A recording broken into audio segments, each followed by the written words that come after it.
everyone, Namaste. My name is Momota Singha. I was English and Lore. My makeup to book the Lore.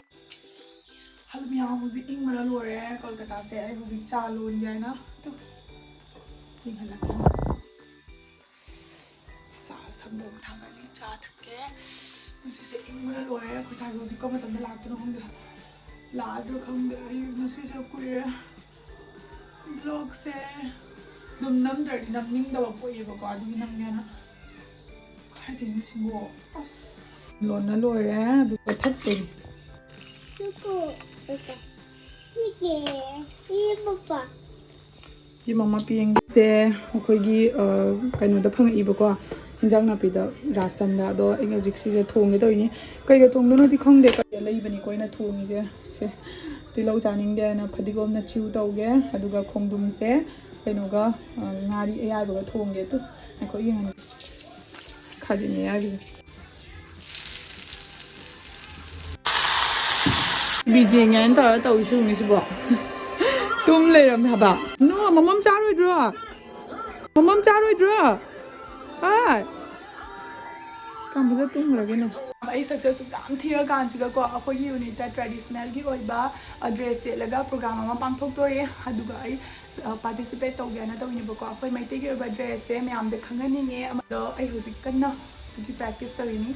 me am jimina si kamai to do ai hojik lugi dress nung khali ni ba ko kai dress se si ko si ga na ado macha ta palaga ma onda hange dress to kam set luge ha aduga matungin ai decide to do ni to do se no mini khal kwali ba ko ado ai hojik dress nung kari gra fitting ending lo na same do ni anda meang khar kan jale do na blouse to fitting khar same do ke aduga set be mong sina kama mong da set to no habdo adu soi wakan thadari khan di ba ko moina hai phajana side draping to ba ko ki jabu le nang la pa side draping to ba khot pa da aduga su mark lo ni na hai ado yenga si me am ko sai sila ai hoji kamai to do yenga si ai na ne practice so ba nong mamang thai gap to I know practice over the Hello everyone, Namaste, Kurumzari. My name is Momota Singha, wife of Sister Udana. Hello, I hang on with the Jelako, I hang state at home, I'm the Dumang and Angse. I have you go. Hello everyone, Kapreni, Hamare Manipuri ka culture, history or traditional value ko bhi represent karta hai. Thank you. Jarva. Lower. Adum yam ay kay dress set na ako side select to like ay red color to selu ra na traga am ka mama chigi selu ga na am ta khalu please macha thoi sa kamra kamai tor member ina chak thungi da ne wan thangai tum le mi ba anta jinga ro room da cha haude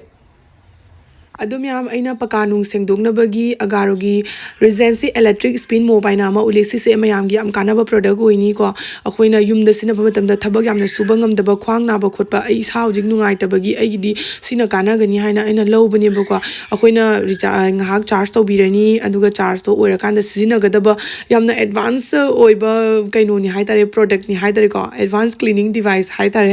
ado sise floor sing se mot pakot do masa matanta ai singa smaina free kapaga adum yamna line floor se clean tawba yare aduga khoi magi makhada yauriba motor se yam kan akhoi fiber gumba man nappe ko adubudi aina mayam da uchara ke ko ai ahan bada kanai kana de do fajana sinaraga hana yinga kanda review uchara pani haitare aduga fajana mai makhada ungi je uraba fajana unga khoina phataba nung se effort to bida loina jara ko on banga me isingju masagi switch melaga free kape adum yam laire haitare isai thanda leiba de jumda mi thabak subina ba yamna leitaba mi gidi yam satina kana ba oini sigi product se adum aina hoji isingna kapagi brush se mo chu mole chu le buko asigi chot pa se na dry to na bagi extra brush ama yarak pa se si se hoji hachalaga hoji clean taw doine ado change to bosu yamna live ne adum se hachalaga fajana pakada dum takpi rani haidi chot tabi da ngasagi ama sina budo chot pa duna mana isinga kai ka to chupsan gi doine buko aduga light sina kanga luka khogi minna uba phangda pham kuna kuni do dum changaga fajana clean to thokpa ngame ꯑꯗꯨꯅꯤ ꯃꯌꯥꯝꯅ ꯑꯗꯨꯝ ꯄꯥꯝꯕ ꯇꯥꯔꯒꯁꯨ ꯀꯣ ꯑꯩ ꯗꯦꯁꯀ꯭ꯔꯤꯞꯁꯟꯗ link ꯍꯥꯞꯆꯔꯝꯒꯦ ꯑꯗꯨꯒ ꯁꯤꯒꯤ ꯄ꯭ꯔꯣꯗꯛꯁꯤꯒꯤꯅꯦ ꯃꯥꯒꯤ ꯑꯦꯁꯦꯝꯕꯜ ꯇꯧꯕ ꯈꯣꯠꯄꯗꯣ ꯀꯃꯥꯏꯅ ꯂꯥꯛꯑꯦ ꯍꯥꯏꯕꯗꯨꯁꯨ ꯑꯩ ꯈꯤꯇꯪ ꯍꯥꯏꯐꯦꯠꯇꯪ ꯌꯦꯡꯍꯜꯂꯝꯒꯦ ꯍꯌꯦꯡ ꯀꯣꯟꯅ ꯃꯌꯥꯝꯅ ꯁꯤꯖꯤꯟꯅꯕ ꯃꯇꯝꯗꯁꯨ ꯅꯨꯡꯉꯥꯏꯅꯕꯒꯤ ꯃꯥꯏ ꯄꯣꯠꯆꯩꯁꯦ ꯁꯨꯃꯥꯏꯅ ꯂꯣꯏꯅ ꯃꯇꯠ ꯂꯥꯛꯄꯅꯦꯕꯀꯣ ꯑꯩꯅ ꯄꯥꯟꯁꯟꯕꯅꯤ ꯌꯥꯎꯔꯤꯕ ꯃꯥꯒꯤ ꯃꯅꯨꯡꯒꯤ ꯋꯥꯌꯔ ꯑꯅꯤꯈꯛꯁꯦ ꯃꯈꯣꯡꯂꯣꯝꯗꯒꯤ ꯑꯃ ꯄꯥꯏꯞꯁꯤꯒ ꯑꯃ ꯌꯥꯎꯋꯦ ꯑꯗꯨꯒ ꯃꯥꯒꯤ ꯃꯦꯆꯤꯟꯁꯤꯒ ꯑꯃ ꯌꯥꯎꯋꯦ ꯑꯁꯤ ꯑꯅꯤꯁꯦ ꯁꯨꯃꯥꯏꯅ ꯖꯣꯏꯟ ꯇꯧꯁꯟꯕꯤꯗꯣꯏꯅꯦꯕ ꯇꯦꯛ ꯀꯥꯏꯅ ꯍꯥꯏꯅꯦꯕꯀꯣ ꯑꯗꯨ ꯇꯧꯁꯟꯕꯤ ꯂꯣꯏꯔꯀꯥꯟꯗꯨꯒ ꯃꯥꯏ ꯄꯥꯏꯞꯁꯦ ꯃꯅꯨꯡꯗ ꯁꯨꯃꯥꯏꯅ ꯅꯝꯁꯤꯜꯂꯅꯤ ꯑꯗꯨꯒ ꯊꯣꯛꯅꯕꯒꯤ ꯑꯍꯣꯕ ꯑꯃ ꯁꯥꯏꯗꯇ ꯂꯩꯖꯧꯔꯕ ꯁꯤ ꯑꯍꯣꯕꯁꯤꯒ ꯑꯗꯨꯃꯥꯏꯅ ꯅꯝꯁꯤꯜꯂꯒ ꯑꯗꯒꯤ ꯑꯗꯨꯃꯥꯏꯅ ꯇꯦꯛ ꯀꯥꯏꯅ ꯃꯈꯣꯟ ꯊꯣꯛꯄꯅꯤ ꯇꯦꯛ ꯀꯥꯏꯅ ꯑꯗꯩꯗꯤ ꯁꯤ ꯊꯣꯛꯑꯅꯤꯕꯀꯣ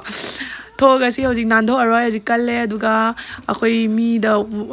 ꯏꯁꯥꯗ ꯀꯝꯐꯣꯔꯇꯦꯕꯜ ꯑꯣꯏꯕ ꯃꯑꯣꯡꯗꯀꯣ ꯁꯥꯡꯗꯣꯛꯍꯟꯕ ꯇꯦꯜꯍꯟꯕ ꯌꯥꯕꯒꯤꯁꯨ ꯌꯥꯎꯔꯦ ꯑꯗꯨꯝ ꯀꯔꯝꯕ ꯃꯑꯣꯡꯗ ꯅꯪꯅ ꯁꯤꯖꯤꯟꯅꯅꯤꯡꯕꯗꯣ ꯑꯗꯨꯒ ꯁꯤꯒ ꯐꯥꯏꯕꯔ ꯌꯥꯎꯔꯦ ꯁꯤꯒ ꯃꯔꯤꯅꯤ ꯌꯥꯎꯔꯛꯏꯁꯦ ꯑꯅꯤꯅꯤꯅ ꯑꯃ ꯁꯤꯖꯤꯟꯅꯈ꯭ꯔ ꯃꯇꯨꯡꯗ ꯑꯃꯅ ꯀꯪꯍꯜꯂꯒ ꯑꯗꯨꯝ ꯏꯁꯥꯗ ꯑꯃ ꯑꯦꯛꯁꯇ꯭ꯔꯥ ꯄꯤꯕꯤꯔꯛꯄꯁꯦ ꯌꯥꯝ ꯐꯩ ꯍꯥꯏꯇꯥꯔꯦ ꯑꯗꯨꯒꯀꯣ ꯁꯨꯃꯥꯏꯅ ꯍꯧꯖꯤꯛ ꯑꯩ ꯄꯥꯟꯕ ꯈꯣꯠꯄ ꯂꯣꯏ ꯂꯣꯏꯔꯦ ꯁꯤꯒ ꯁ꯭ꯋꯤꯆ ꯑꯅꯤꯈꯛ ꯌꯥꯎꯔꯛꯑꯦ ꯑꯃꯅ ꯄꯋꯥꯔ ꯕꯇꯟ ꯑꯃꯅ ꯁ꯭ꯄ꯭ꯔꯦ ꯇꯧꯅꯕꯒꯤ ꯏꯁꯤꯡꯒꯤ ꯑꯗꯣ ꯁ꯭ꯄ꯭ꯔꯦꯁꯦ ꯇꯧꯔ ꯃꯇꯨꯡꯗ ꯁꯨꯃꯥꯏꯅ ꯍꯦꯛꯇ ꯎꯪꯉꯛꯑꯦꯕꯀꯣ ꯌꯥꯝ ꯁꯥꯊꯤꯅ ꯀꯟꯅ ꯌꯦꯡꯉꯣ ꯍꯥꯏꯗꯤ ꯄꯣꯠꯁꯦ ꯇꯞꯅ ꯈꯣꯠꯅꯒ ꯅꯠꯇꯦ ꯑꯩꯈꯣꯏ ꯃꯣꯠꯄꯗꯣ ꯀꯣꯛꯑꯣꯏꯗꯕꯩ ꯃꯑꯣꯡꯗ ꯅꯠꯇꯦ ꯁꯥꯊꯤꯅ ꯀꯣꯛꯀꯅꯤꯕꯀꯣ ꯀꯜꯂꯦꯕꯀꯣ ꯃꯥꯅ ꯎꯪꯉꯤꯁꯦ ꯃꯈꯣꯟꯁꯦ ꯌꯥꯝ ꯊꯣꯛꯄꯤꯗꯣ ꯑꯣꯏꯗꯦ ꯑꯗꯨꯒ ꯁꯦꯀꯦꯟꯒꯤ ꯑꯣꯏꯕ ꯁ꯭ꯋꯤꯆꯁꯤꯅ ꯑꯃꯨꯛ ꯃꯦꯠꯂꯀꯥꯟꯗ ꯑꯩꯅ ꯃꯃꯥꯡꯗꯁꯨ ꯎꯠꯈ꯭ꯔꯦꯅꯀꯣ ꯏꯁꯤꯡꯗ ꯁꯨꯃꯥꯏꯅ ꯃꯃꯥꯡꯗ ꯌꯦꯡꯉꯣ ꯂꯥꯏꯠꯀ ꯊꯥꯜꯂꯒ ꯁꯨꯃꯥꯏꯅ ꯐꯔ ꯀꯥꯞꯇꯣꯏꯅꯦꯕ ꯑꯗꯨꯒ ꯍꯥꯏꯗꯤ ꯌꯥꯝꯅ ꯑꯩꯈꯣꯏ ꯀꯩ ꯍꯥꯏꯅꯤ ꯄꯩꯁా ꯄꯥꯏꯕ ꯍꯥꯏꯇꯥꯔꯦ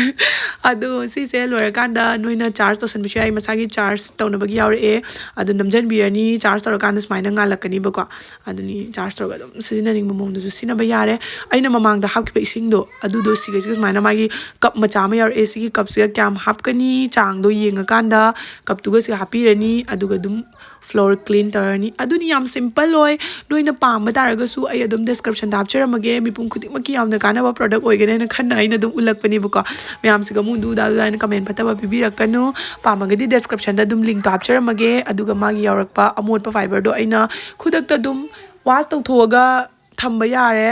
ꯍꯥꯏꯗꯤ ꯍꯟꯖꯟ ꯁꯤꯖꯤꯟꯅꯕ ꯌꯥꯕ ꯄ꯭ꯔꯣꯗꯛ ꯑꯃ ꯑꯣꯏꯕꯅꯦ ꯑꯁꯤꯃ ꯂꯣꯏꯔꯦ ꯀꯥꯏꯅ ꯁꯤꯖꯤꯟꯅꯕ ꯌꯥꯗꯕꯗꯣ ꯑꯣꯏꯔꯣꯏꯕꯀꯣ ꯑꯗꯨꯅ ꯃꯌꯥꯝ ꯄꯥꯝꯃꯒꯗꯤ ꯗꯦꯁꯀ꯭ꯔꯤꯞꯁꯟꯗ ꯂꯤꯡꯛ ꯍꯥꯞꯄꯝꯃꯒꯦꯀꯣ ꯃꯌꯥꯝ ꯆꯦꯛꯑꯥꯎꯠ ꯇꯧꯁꯟꯕꯤꯔꯣ ꯂꯣꯏꯔꯦ ꯉꯥꯛꯇꯪꯗ ꯑꯗꯨꯝ ꯃꯣꯠꯄꯒ ꯂꯣꯏ ꯐꯈ꯭ꯔꯦ ꯌꯦꯡꯉꯣ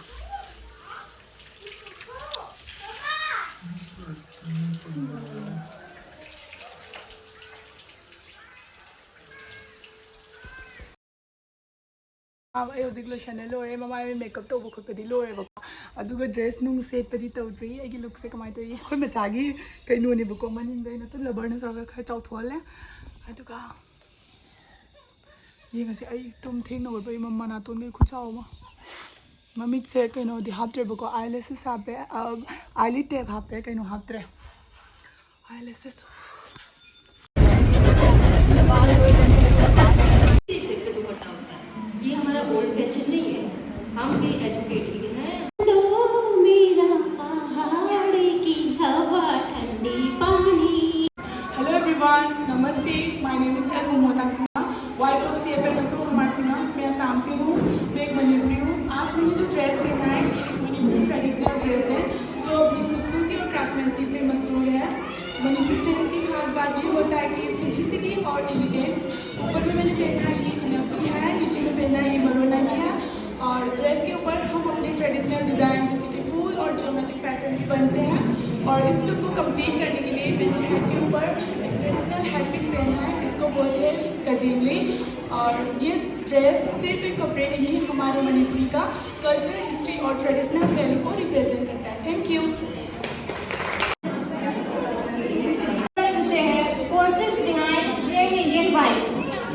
इस विषय पर विस्तृत चर्चा के लिए मंच पर उन्होंने बहुत अच्छे से तैयार होकर आए और बहुत अच्छे से कॉन्फिडेंटली बोला।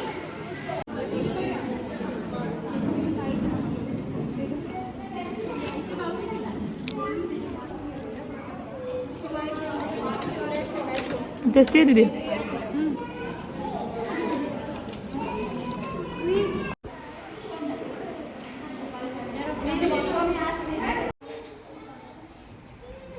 वो दीदी रह गई, कोई बात नहीं। नहीं यार वीडियो ले रही हूँ है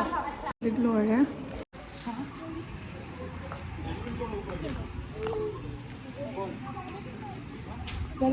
सभी लेडीज बैठ गए यार मिलेगा जगह क्या आप ऊपर के लेकर आ गए? हाँ मैं मैम आई हौजिक यूम यौरएबको अदो आई मसक सेंगनी ममाय कसे इपोम पोमे आई हौजिक यूम यौरए अदो नसी आई प्राइस तो फंगक्ट्रेबको कइगिनो हबदा अखोगी अचौबा नुपीदो आदि अखोगी बैटरी खाइदोइबको अदो अखोगी बैटरी ना तौदबसु ओरे अदैदि नुपी मोय अतेंगैदो जगोय का साना खोना इसै का सकना खोना तौए अदुदुना गई आई मैडम दुसु यामना खंगनादेबको मोगी खरा खंगनबा मीदा ओइना मोसे पीरेबको ngasi function se aduna kashumudi nungai to pokte participate ama tawrubagi ko akhoi maitei gi dress se aina utlubagi wakhandi yam satina nungai ba phawe yam satina harau ba phawe smaina aina mayam da present to bangam jari se akhoi maitai gi oiba chana bi amadi maitai gi oiba firon sing se aduni da myam wakhandi nungai te ai di khalle ba ko moina smaina to basidi phatte maramdi mafam punamaki traditional dress loina laini duga nangi traditional duna fajare agi traditional sina fajadre haibado adu dress na suna ti ba ko moi gi se wahai haibado su leira do aina budi akhoi maitai gi oiba mong se akhoi isa iron do natabani na fajana haizabado ngamdaba adi moina bu masa masai maron oibagi fajana sungang bu sungame isai ga sakna khotna adagi madam ngaina makok ta changbadu hele bako aduna su oyam bi ai ado ai kain saujaba budi leitre da aham yam sauninga me bako as ngasi dagi ai participate ka tawroi ai lora bani ngasi dagi ka ai wakhanje khallami bako bra ado hojikti dum kisum khandre aduni myam do aina wakhan bu chapna khanjabani ai se fangakani kaina da khoi dugi leiminariba madam ayamana igi dress se pami khodena haibado pami haiba madam do adu ani khak to do ngasi se laktre bako aduga amakhak madam ano bu malai do aduga di ai yamna khangna de kausu kauna de yam khara apawi type ta khara chatli bako jiki nupi se ado dum lab na uba ha tare wari ga sana de ba nai se khanbi actress khangdre adunda myam adunida myam do ai ngasi fajana kesalabani na khatang video mati amtang nam khai ge Instagram da aduga myam do ucharage